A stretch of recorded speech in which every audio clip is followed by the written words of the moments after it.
नमस्कार मित्रांनो. तर आपल्या आजूबाजूला पण अशा काही गोष्टी घडत असतात किंवा काहींच्या घरामध्ये पण अशा गोष्टी घडत असतात किंवा आपल्या नातेवाईकांच्या घरामध्ये अशा गोष्टी घडत असतात की काय घडत असतात की घरामध्ये पैसा टिकत नाही किंवा नवरा बायकोची भांडण होत असतात, सासू सुनेची भांडण होत असतात किंवा एखाद्या व्यक्तीच्या अंगात येतं, खरंच येत असतं. आपण येत नाही असं कुणालाच बोलत नाही, अंगात येतं त्यावरती आपला विश्वास आहे.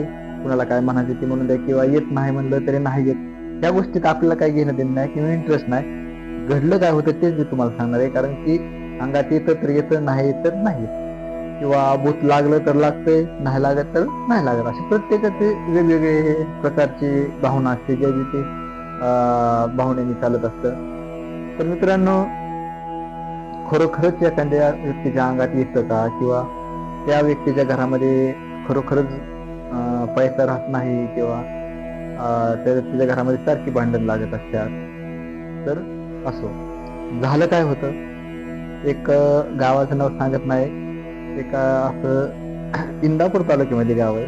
तालुक्याचं नाव सांगतो. इंदापूर तालुक्यामध्ये गाव एक असं आहे की एका गावामध्ये एक बाई होती, ती नाटकी होती लई बाई. कारण की ती बाईला काम घरामध्ये, त्या बाईच्या फक्त 4 माणसं होती, नवरा बायको आणि 2 पोरं आणि एक सासू होती. ती तिला वायलीच टाकली होती, सासूला काही ती सांभाळत नव्हती. मग राहिले फक्त 4 माणसं. त्यातली 4 माणसांपैकी त्यांची जी 2 पोरं होती ती बाहेर शिक्षणासाठी होती. राहिली फक्त दोघं नवरा बायको.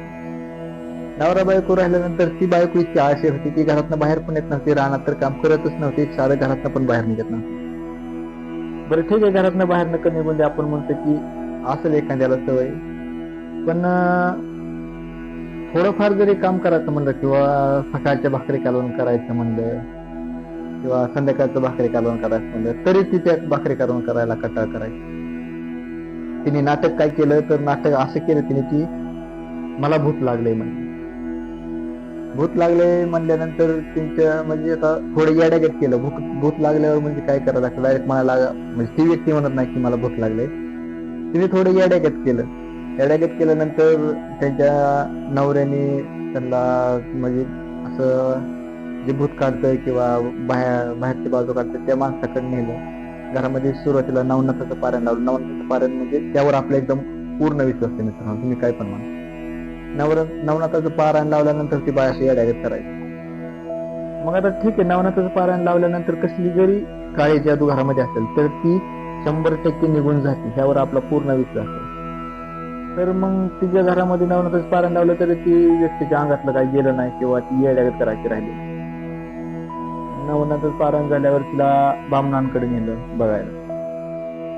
बामणांनी पैसे काढलं किंवा आणखीन तिला सांगण्यात आलं की तुला भूत लागले म्हणून. ती लय दिवसाचं म्हणजे जी म्हातारी मेली होती, म्हातारी असताना ती एक व्यक्ती मेली होती त्यांच्याच गावामधली. त्या व्यक्तीला मला वाटते मरून 10-15 वर्ष झालं चांगलं. आणि 10-15 वर्षाची म्हातारी मेल्यानंतर परत हिला कशी लागली असेल ते तुम्हीच सांगा किंवा तुम्हीच ठरवा. कारण की एखादं म्हातारं माणूस मेलं की तिथंच गेलं, तिचा आत्मा 10-15 वर्ष इतका राहीन का हो? म्हणजे विचार करण्याची गोष्ट आहे. 10-15 वर्षांनी म्हणले की म्हणजे ती दिवशीने सांगितलं ह्यांना की ती तुला भूत लागलंय म्हणून. बरं ठीक आहे, भूत लागलंय म्हणले, ते गेलं, त्यांनी त्याचे पैसे गेलं, आपण काय पैसे भरलं का? पण गेलं, त्यांच्या घरातलं पैसे गेले. मग काही दिवस मग चालले, रेग्युलर चालले. काही दिवसांनी परत मला वाटतं ही गोष्ट घडल्यानंतर 2 ते 3 महिन्यांनी परत नानिकच्या बाईने तसंच चालू नाट्य केली, अंगात आणायला चालू केली. मग अंगात आणायला चालू केल्यानंतर परत म्हणले की ह्याच्या अंगात देव येते, मग कारण अंगात येत होतं ना तिच्या. मग देव येते म्हणल्यावर मग घरी जे देव येत असल्यावर गाणे हे घ्यायला लागते, ती लिंब मांडली जाते ती. आणि लिंब मांडल्यावर नाही का आपल्या त्या ज्या देवाचं अंगात येते त्या देवाच्या नावाने लिंबू ठेवलं त्यांनी.